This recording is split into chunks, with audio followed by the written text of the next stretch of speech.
तो आज के इस वीडियो में हम चर्चा करेंगे क्लास 10th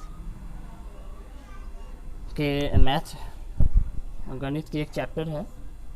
और ये चैप्टर सबसे इम्पॉर्टेंट भी है, बहुत ज़्यादा इम्पॉर्टेंट है, क्योंकि ये चैप्टर क्लास 10th में ही नहीं, इससे आगे हम जब भी पढ़ाई अपनी जारी रखेंगे तो हर साइंस फैकल्टी में या फिर मैथ अगर चूज़ करते हैं तो हर कहीं पे चैप्टर हमको मिलता है, ठीक है। क्योंकि इसका यूज़ हमारे दैनिक जीवन में काफ़ी ज़्यादा है।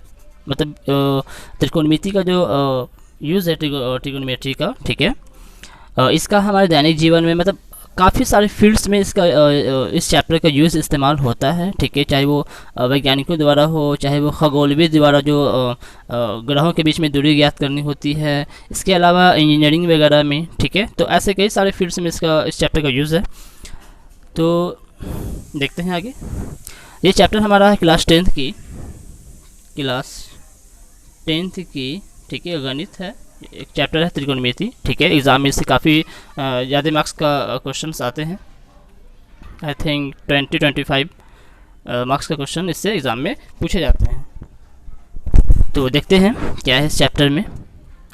क्योंकि ये चैप्टर जो है हमारा त्रिकोणमिति, ठीक है, ये क्लास 10th के गणित में दो भाग में है। एक हमारा है हाइट एंड डिस्टेंस के नाम से, ठीक है, और एक हमारा मेन त्रिकोणमिति है, जिसमें इंट्रोडक्शन है या फिर ट्रिगोनोमेट्री में ऐसे कौन कौन सी चीज़ें होती हैं, ठीक है, क्या क्या है, उन सब के बारे में है, जिसे हम ट्रिगोनोमेट्री के रेशियोस एंड आइडेंटिटीज़ भी कहा जाता है, ठीक है। चैप्टर के जब बुक निकालोगे तो देखोगे इसमें चैप्टर का जो चैप्टर है वो दो भाग में होता है, ठीक है। तो एक भाग में हमें कई सारी चीज़ें पढ़नी होती हैं, बहुत सारी चीज़ें हैं, उसको हम अगले वीडियो में कभी इस चैप्टर का जो स्टार्टिंग है, ठीक है, उसको हम काफ़ी डिटेल में समझाने की कोशिश करेंगे, बताएंगे। क्योंकि अभी ये किसी के रिकमेंडेशन पे हमने ये वीडियो बनाने की कोशिश की है, ठीक है, ऊंचाई एवं दूरी।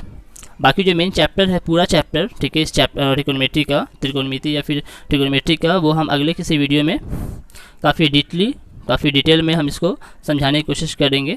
अभी उन लोगों के लिए वीडियो है जो कि चैप्टर पहले से पढ़ चुके हैं, उनको समझ में आ जाएगा जल्दी, जो भी चैप्टर पहले पढ़ चुके हैं ट्रिगोनोमेट्री, या फिर जो नए हैं इस चैप्टर में, ठीक है, वो ये भी सीख सकते हैं कि हम इस क्वेश्चन को या फिर किस तरह के क्वेश्चंस को सॉल्व करते हैं, ठीक है, किस तरीके से, ठीक है, पढ़ाई किया जाता है अपनी लाइफ में यूज़ करने के लिए, कहीं ना कहीं इसका इस्तेमाल करने के लिए।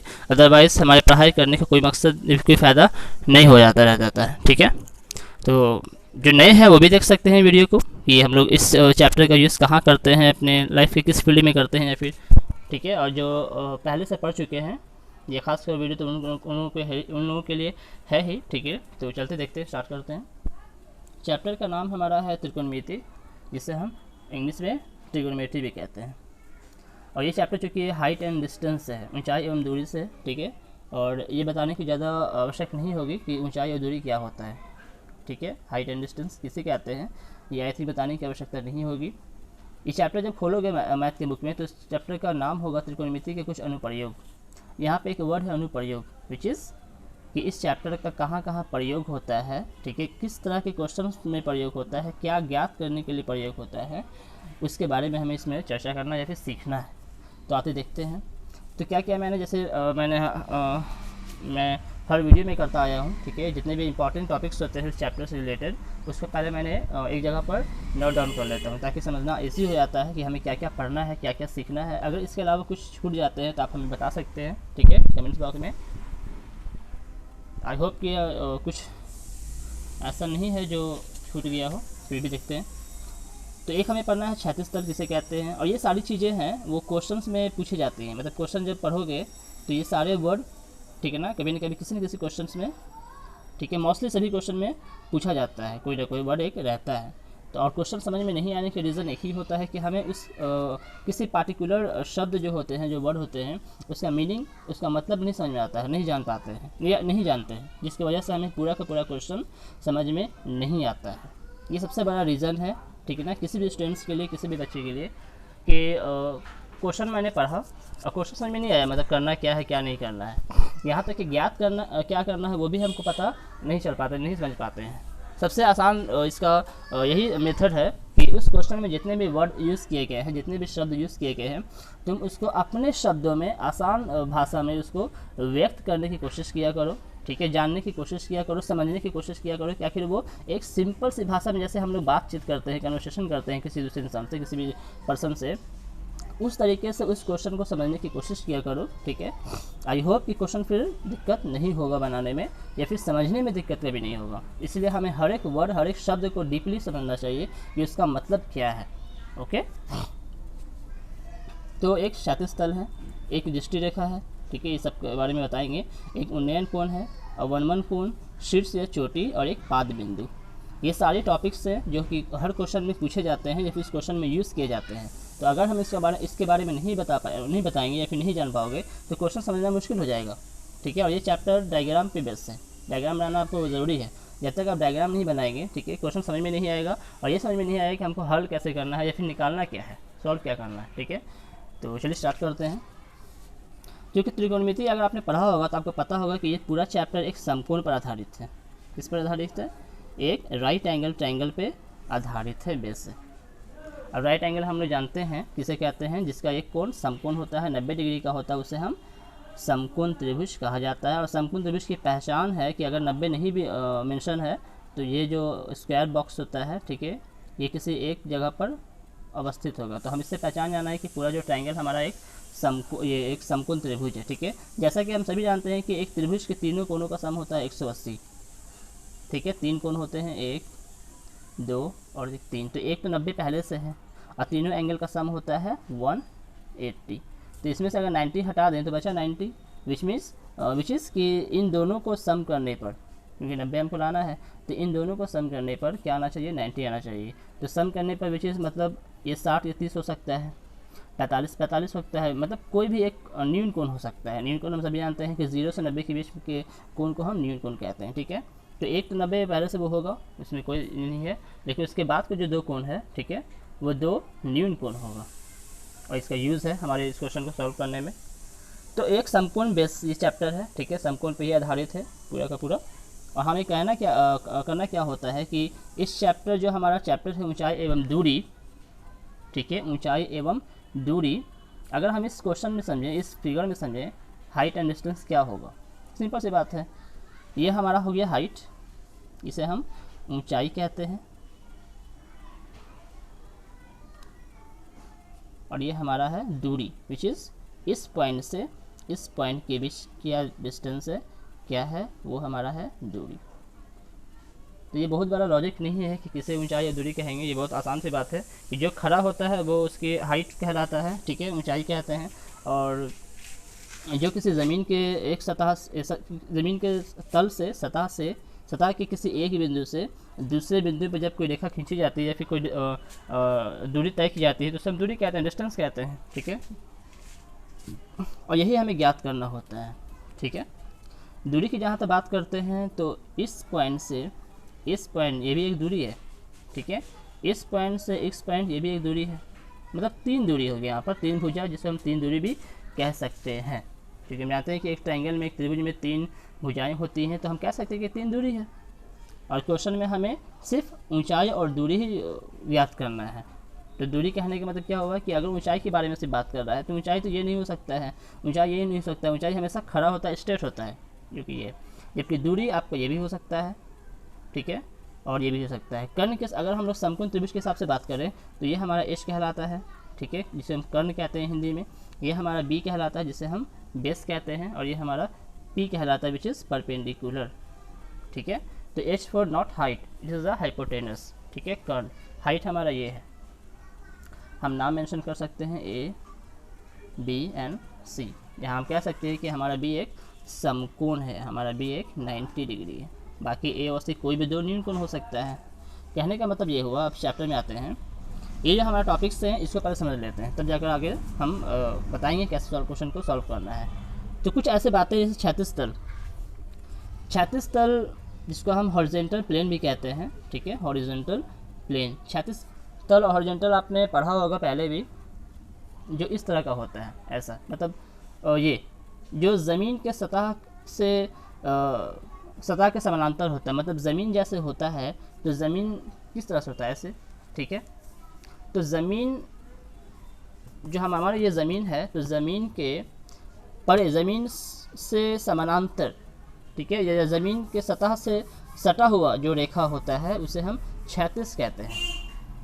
अगर इसको हम खड़ा कर देंगे, ठीक है, अगर इसको हम ऐसे खड़ा कर देते हैं, ज़मीन के ऊपर अगर कोई खड़ा हो जाता है, ठीक है, तो उसे हम कहते हैं ऊंचाई या फिर लंब कहते हैं।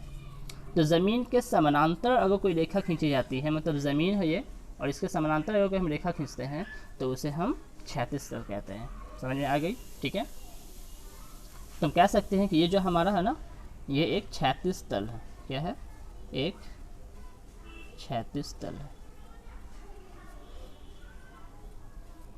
उसके बाद हमारा एक टॉपिक है दृष्टि रेखा। अब इसको समझाने से पहले हम इसके वर्ड पे आते हैं, ठीक है। दृष्टि मतलब होता है विज़न, विज़न कह सकते हैं, ठीक है। रेखा लाइन, ठीक है, इसको हम कह सकते हैं विज़न लाइन। दृष्टि मतलब होता है देखना, दृष्टि मतलब देखना। अब ये जो चैप्टर हमारा है हाइट एंड डिस्टेंस, ये इसी बेस पे है, ठीक है, कि अगर कोई ऑब्जेक्ट, अगर कोई वस्तु किसी ज़मीन के ऊपर खड़ा है तो हमें इस तरह से समझना है, ठीक है, मतलब अपने दिमाग में क्या करना है कि हम अगर उससे कुछ दूरी पर खड़े हैं, ठीक है, अगर हम किसी, मतलब मान लीजिए कि अगर कोई ऑब्जेक्ट जैसे टावर, बिल्डिंग्स, बड़े बड़े पेड़, मतलब इस तरह का जो भी अगर ऑब्जेक्ट, कोई भी वस्तु अगर ज़मीन पर खड़ा है और हम या कोई भी व्यक्ति, कोई भी इंसान, ठीक है, या कोई भी एक बिंदु जो ज़मीन से कुछ दूरी पर है, तो सपोज़ ये मान लीजिए एक टावर हमने बनाया, ठीक है, जो कि एक ज़मीन पर खड़ा है, ठीक है, जो ज़मीन पर खड़ा है, और यहाँ पर एक बिंदु है या कोई एक व्यक्ति है जो देख रहा है यहाँ से, ठीक है, क्लियर हो गया यहाँ से। अब यहाँ से क्या कर रहा है कि इस बिल्डिंग के उसके सबसे ऊपर वाले फ्लोर को देख रहा है, सबसे ऊपर वाले को। बात समझ आ रही है ना? क्योंकि देखने के लिए कहीं भी देख सकता है, ये यहाँ कहीं भी देख सकता है, लेकिन चूँकि हम क्या बोल रहे हैं कि दो सिचुएशन, या तो वो ज़मीन के नीचे देख रहा है कि हम कितनी दूरी पर इससे खड़े हैं, विच इज़ यहाँ से लेकर यहाँ कितनी दूरी पर खड़े हैं, या इस यहाँ से इस बिंदु से वो इस टावर, इस चोटी को ऊपर को देख रहा है। तो कोई भी अगर मनुष्य, या फिर ऐसा कहा जाता है, ठीक है, कि कोई भी वस्तु, कोई भी ऑब्जेक्ट अगर ज़मीन पर खड़ा है, ठीक, अवस्थित है, तो उसके ऊपर से, ठीक है, ज़मीन के किसी बिंदु से जो कि उस ऑब्जेक्ट से कुछ दूरी पर है, चाहे वो इस तरफ हो चाहे इस तरफ हो, दूरी पर है, ठीक है, तो यहाँ से जो हम लाइन ड्रॉ करते हैं, या यूँ कहें कि यहाँ से अगर कोई व्यक्ति इस चोटी को देख रहा है, इस चोटी को देख रहा है, जो देख रहा है तो वो तो एक काल्पनिक चीज़ें हैं, उसको हम लोग बता नहीं सकते हैं कि हम देख रहे हैं, ठीक है। हमारे आँख से कोई रोशनी नहीं निकलती है कि यहाँ से हमने देखा तो यहाँ से एक अचानक रोशनी निकली शक्तिमान की तरह, यहाँ चला गया, ऐसा कुछ नहीं है, ये एक काल्पनिक चीज़ें होती हैं। लेकिन फिर भी हमें समझने के लिए क्या करना होता है कि यहाँ से एक लाइन ड्रॉ करना होता है उस चोटी तक। ये जो हमने लाइन ड्रॉ किया देखने के लिए, दृष्टि के लिए एक रेखा ड्रॉ किया, इसीलिए इसका नाम कहलाता है दृष्टि रेखा, विच इज़ दृष्टि रेखा, ठीक है, विज़न लाइन कह सकते हैं हम लोग। तो ये हमारा है दृष्टि रेखा। उसके बाद इसे कहते हैं दृष्टि रेखा। आई होप कि समझ में आ गया होगा, ठीक है। यानी कि ज़मीन के किसी एक बिंदु से कोई व्यक्ति अपने सामने किसी खड़ी हुई किसी चीज़ को अगर उसके ऊपर देख रहा है, किसी चीज़ को देख रहा है, ठीक है, उसके शीर्ष को, उसके चोटी को, तो देखने के लिए जो लाइन ड्रॉ करते हैं हम लोग, ठीक है, कि वो कहाँ देख रहा है, जो लाइन एक रेखा ड्रॉ करते हैं ये दर्शाने के लिए कि वो कहाँ देख रहा है, इस रेखा को हम कहते हैं दृष्टि रेखा। Got it? ये हमारा है दृष्टि रेखा। उसके बाद हम लोग आते हैं उन्नयन कोण, और एक है हमारा अवनमन कोण, ठीक है। इससे पहले हम ये दोनों बता देते हैं कि शीर्ष या चोटी किसे कहते हैं या फिर पाद बिंदु किसे कहा जाता है। तो शीर्ष या चोटी आपने पहले ही सुन चुके हैं, अभी मैंने नाम लिया था, ठीक है। किसी भी वस्तु, किसी भी ऑब्जेक्ट के सबसे ऊपरी हिस्से को कहा जाता है शीर्ष या चोटी। चाहे कोई भी ऑब्जेक्ट हो, कोई भी वस्तु हो, कोई भी टावर हो, कोई भी गुंबद हो, ठीक है, इसे हम ऊपरी हिस्से को हम कहते हैं शीर्ष या चोटी। Got it? और जो नीचे का हिस्सा जो होता है, ठीक है, इसे हम कहते हैं पाद बिंदु। जैसे ये भी क्या है, एक पाद बिंदु, क्योंकि ये ज़मीन से सटा हुआ है, तो ज़मीन से जो सटा हुआ कोई भी पॉइंट होगा, ठीक है, उसे हम पाद बिंदु कहते हैं। और जो सबसे ऊपर का हिस्सा होगा किसी ऑब्जेक्ट का, सबसे ऊपर का टॉप का हिस्सा, उसे हम शीर्ष या चोटी कहते हैं। ये वर्ड जो है वो क्वेश्चंस में यूज़ किए जाते हैं, ठीक है, तो समझ जाना है कि वो किसके बारे में कहा जा रहा है, इसलिए इसको बताना इंपॉर्टेंट था, ज़रूरी था। ये हमारा क्लियर हो गया दोनों पॉइंट। उसके बाद हमारा है उन्नयन कोण, अवनमन कोण, ठीक है। अब कोण की बात करते हैं। अच्छा, यहाँ पे एक बात करते हैं, पहले समझ लेते हैं कि ऊंचाई और दूरी कैसे मेंशन हो रहा है। तो हमने भी कहा कि अगर हम किसी चीज़ को देख रहे हैं, जो मेरे सामने खड़ा है, तो देख रहे हैं मतलब कहाँ देख रहे हैं, उसके सबसे ऊपर वाले हिस्से को, सबसे ऊपर वाले चोटी को अगर देख रहे हैं, ठीक है, बिल्कुल टॉप फ्लोर को देख रहे हैं, तो देखने से एक रेखा ड्रॉ होती है जिसको हम दृष्टि रेखा कहते हैं। और हम क्या होते हैं कि उस ऑब्जेक्ट से कुछ दूरी पर अवस्थित होते हैं या फिर खड़े होते हैं, इसे कहते हैं हम दूरी। क्या कहते हैं? दूरी। ये हो गया हमारा डिस्टेंस। अब रही बात हाइट की, जो चैप्टर के अकॉर्डिंग है हाइट की, तो हाइट क्या होगा? मेरा हाइट नहीं, मेरा हाइट तो है ही, लेकिन मेरा हाइट यहाँ पे नहीं निकालना है, हमको निकालना है कि हम जिस चीज़ को देख रहे हैं, या हम ये जानने की कोशिश करेंगे कि हम जिस वस्तु को देख रहे हैं उसका हाइट क्या है। क्योंकि हम अपना हाइट तो ज्ञात कर ही सकते हैं आराम से, किसी भी चीज़ से, किसी भी इंची टेप से, स्केल से, ठीक है, लेकिन जो हमारे सामने वस्तु खड़ा है, जैसे टावर, बड़े बड़े पहाड़, ठीक है, बिल्डिंग्स वगैरह हो गए, मीनार हो गए, उसके ना हमें अगर हम लोग पढ़ाई किस लिए कर रहे हैं, उसी के लिए, ठीक है, कि हम उस जैसे ऑब्जेक्ट का हाइट कैसे निकालेंगे, या फिर हम उस ऑब्जेक्ट से कितनी दूरी पर स्थित हैं। तो ये हो गया दूरी हमारा, जिसे दूरी कहते हैं कि हम उससे कितनी दूरी पर खड़े हैं। और हाइट मतलब ये उस ऑब्जेक्ट ज़मीन से कितनी ऊंचाई पर है, इसे हम ऊंचाई या हाइट कहते हैं। ये हमारा हो गया ऊंचाई एवं दूरी, हाइट एंड डिस्टेंस। तो कहने का अर्थ ये हुआ कि अगर हम किसी वस्तु को देख रहे हैं, उसके ऊपर वाले फ्लोर को, या फिर देख रहे हैं यूँ ही, ठीक है, तो दो क्वेश्चन माइंड में आता है। एक कि हम उस वस्तु से कितनी दूरी पर खड़े हैं, ठीक है, और एक आता है कि उस वस्तु की ऊंचाई क्या है जो मेरे सामने खड़ा है। और इस तरह के क्वेश्चंस को, या फिर हमारे दैनिक जीवन में यही एक काम है जिसको पूरा करने के लिए, जिसको सॉल्व करने के लिए, इस क्वेश्चन को सॉल्व करने के लिए हम इस चैप्टर का सहारा लेते हैं, त्रिकोणमिति के कुछ अनुप्रयोग, ठीक है, जो आपको पहले आपने इस चैप्टर का डीपली अपने पहले प्रीवियस चैप्टर में हमने पढ़ा, ये आपने पढ़ा होगा, ठीक है, जो भी लोग भी इस चैप्टर को पढ़े हैं, ठीक है, उनमें जितनी भी चीज़ें यूज़ की जाती हैं, sine, cos, tan, cosec, sec, cot, ठीक है, साइन का 30 का मान कितना होता है, कॉस 30 का मान क्या होता है, ये सारी इन सारी चीज़ों के इसमें यूज़ है, ठीक है, तो ये चीज़ें हैं। तो इस तरह से हम लोग इस तरह के क्वेश्चन को सॉल्व करने के लिए हम लोग ये इस चैप्टर का सहारा लेते हैं, ठीक है। कभी कभी क्या होता है कि एक बिल्डिंग है, ठीक है, मतलब एक ज़मीन पर कोई टावर खड़ी है, या फिर कोई बिल्डिंग खड़ी है, या कोई टावर है, और उस टावर के ऊपर एक झंडा लगा हुआ है, उस टावर के ऊपर एक झंडा लगा है सपोज, हम यहाँ पर इस बिंदु से उसको देख रहे हैं। किसको देख रहे हैं? हो सकता है कि हम इस बिल्डिंग के लास्ट फ्लोर को देखें, या हो सकता है कि हम झंडे के टॉप फ्लोर को देखें, सबसे ऊंचे वाले को, जहाँ पर झंडे का सबसे ऊपरी हिस्सा। एक यहाँ पर दो ऑब्जेक्ट हो गया, एक ऑब्जेक्ट जो ज़मीन से सटे है, यानी कि वो बिल्डिंग या फिर कोई टावर हो सकता है, या फिर कोई बांस हो सकता है, या फिर कोई भी वस्तु हो सकता है, ठीक है, और उसके ऊपर एक अलग ऑब्जेक्ट है, झंडा, और झंडा भी क्या है, खड़ा है उसके ऊपर। यहाँ पर दो ऑब्जेक्ट हो गया। इसमें कैसे समझेंगे कि शीर्ष कौन है और पाद बिंदु कौन है? सिंपल सी बात है, शीर्ष और पाद, मैंने क्या बोला कि शीर्ष मतलब होता है जो ज़मीन से सबसे ऊपर होता है, सबसे ऊपर वाले किसी भी वस्तु के सबसे ऊपर वाले हिस्से को कहा जाता है शीर्ष या चोटी, और नीचे वाले हिस्से को कहा जाता है पाद बिंदु, नीचे वाले हिस्से को, ठीक है। उसमें हमने इससे पहले मैंने बताया था कि जो ज़मीन से सटा होता है, ऐसी बात नहीं है, ठीक है। किसी भी ऑब्जेक्ट के निचले हिस्से को कहा जाता है पाद बिंदु, और उसके सबसे ऊपरे वाले हिस्से को कहा जाता है शीर्ष या चोटी। ये बिल्डिंग है, ये मीनार है, सपोज करते हैं कि यह एक मीनार है, तो इस मीनार का चोटी होगा ये, क्योंकि इस मीनार यहीं तक है, यहाँ तक, तो इस मीनार का चोटी हुआ ये, यानी कि शीर्ष या चोटी, और पाद बिंदु हुआ ये।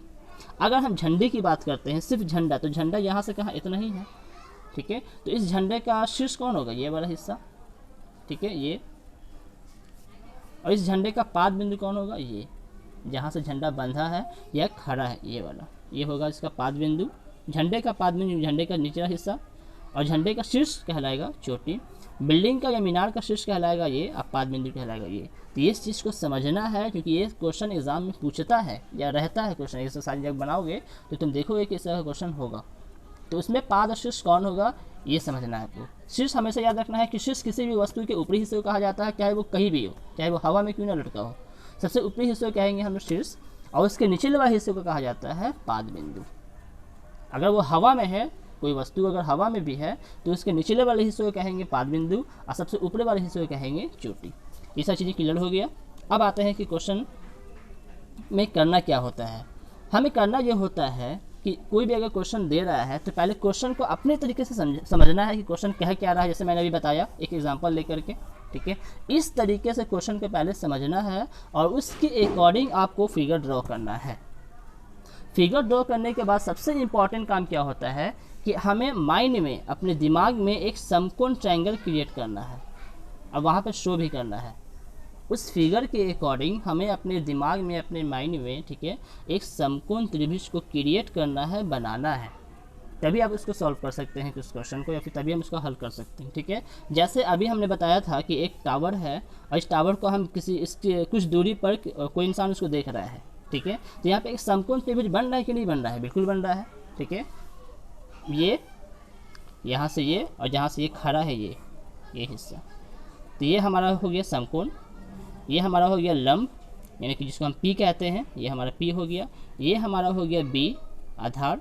ठीक है, जहाँ ये जिसको हम जो कुछ दूरी पर खड़े हैं इस टावर से, और ये हमारा हो जाएगा कर्ण, यानी कि दृष्टि रेखा हमारा हो जाएगा एच, यानी कि कर्ण। तो ये समकोण की तरह बिल्कुल लग रहा है कि नहीं? और हमें हर चीज़ को ऐसा ही ये समझना है। जैसे अगर हम इसकी बात करते हैं, इस फिगर की, तो इस फिगर में देखो समकोण क्या हुआ, एकदम साफ तौर पे है कि यहाँ से जहाँ एक समकोण हुआ, यहाँ पे दो ट्रायंगल बन रहा है, एक यहाँ से यहाँ एक हुआ समकोण।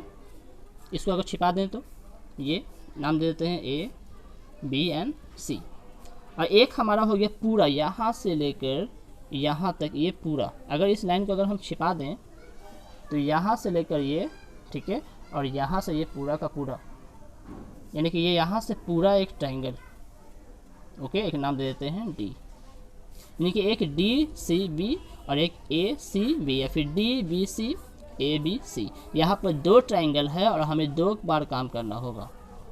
हम चाहे तो झंडे की हाइट भी निकाल सकते हैं, इसकी हाइट भी निकाल सकते हैं, मीनार की, या फिर हम मीनार से कितनी दूरी पर खड़े हैं वो भी ज्ञात कर सकते हैं।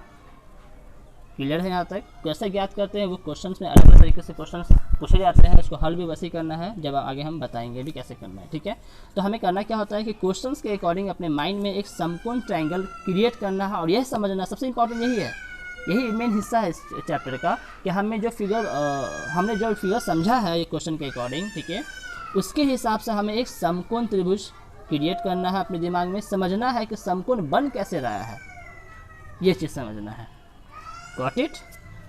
अब हम लगाते हैं कि उन्नयन कोण और अवनमन कोण किसे कहते हैं। ठीक है, सिंपल सी बात एक याद रखना है। ठीक है, ज़मीन के, अगर हम आसान भाषा में कहें, ठीक है, तो ये जो हमारा दृष्टि रेखा है और ये जो हमारा क्षैतिज तल है, ज़मीन का हिस्सा तल, ठीक है, इसके बीच का जो कोण बन रहा है, ठीक है, इसे हम कहते हैं उन्नयन कोण।